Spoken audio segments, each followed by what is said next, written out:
amidst the BLM campaign in the States, I think there are more discussions about Asian privilege nowadays. Though that the how Asian privilege, the idea, how it came about, it's not lost on me. But a lot of people, I think a lot of, especially on the online platform, I think a lot of people started talking about Asian privilege and how how Asians should be more aware of the privilege they have, especially in the context of the States.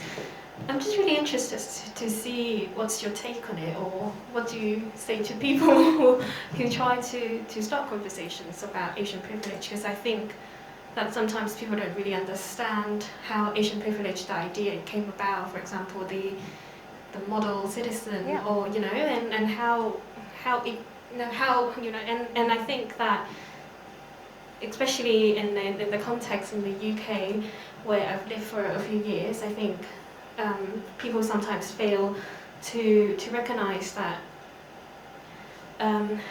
Southeast Asians are also Asians, and I think that Asian privilege don't really extend to dark-skinned Asians, and people fail to recognise that. So I'm just really interested to pick your brain on the whole idea of Asian privilege. Yeah. Well, even in Hong Kong, living here for so many years, I don't know how many of you are of South Asian descent or Southeast Asian, but why, Chinese are very racist against their own kind, right? But where does it come from? I mean, if people are not educated in the States, you don't have that excuse to say that that was part of that problem. But innately, I guess class comes into it, right? It's a big part of the consideration. Why we need to, so why are the northern Chinese looking down on the southern Chinese? It's not necessarily the color maybe because they're dark. I'm dark and I'm a peasant class because I'm dark. So they color does come to play, and this whole conversation about whitening, I was thinking about that because somebody mentioned it, and like this whole argument over whether we should take off all the whitening creams off the shelves because of this race.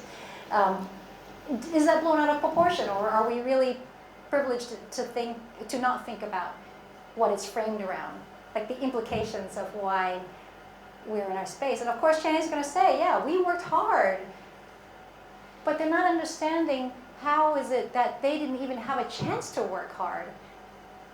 They couldn't even come up to that place.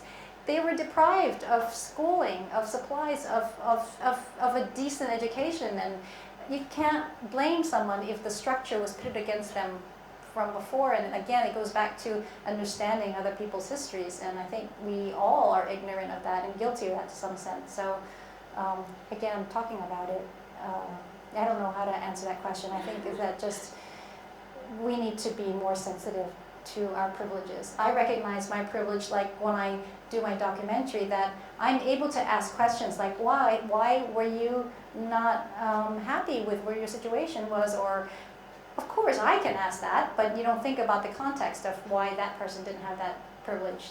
So recognizing our privilege and just being here to be able to discuss this is a huge one. Yeah. Please. So in segregated Augusta, the Chinese lived over their stores in the black neighborhoods, but they went to white schools. That's right. What about churches? And where did they sit on the bus? I didn't catch an answer. Well, what happened was a lot of them didn't take the bus because they had Nowhere to sit. Well, actually, I asked my grandmother many years ago, and she told me they sat in front of the blacks and behind the whites. That was her answer. But I don't think she really sat on the bus.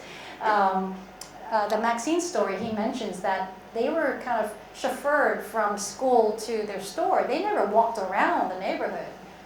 Chinese wouldn't let them. They would stay all the time in the stores, or back to your point about Sunday schools. They would have Sunday schools that were started by the church.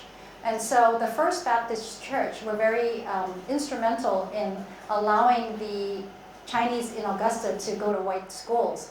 Now, if you're in Mississippi, for example, Chinese people were considered colored, and they had to go to black schools at the time. But the Chinese would never let them go there because they want them to try to have a proper education or whatever. So they would be willing to drive the kids across the state line to go to a place where they were allowed to go to white schools, or they would have them stay with their relatives who lived in a town where they could. And so Chinese would always find a way to get around the system.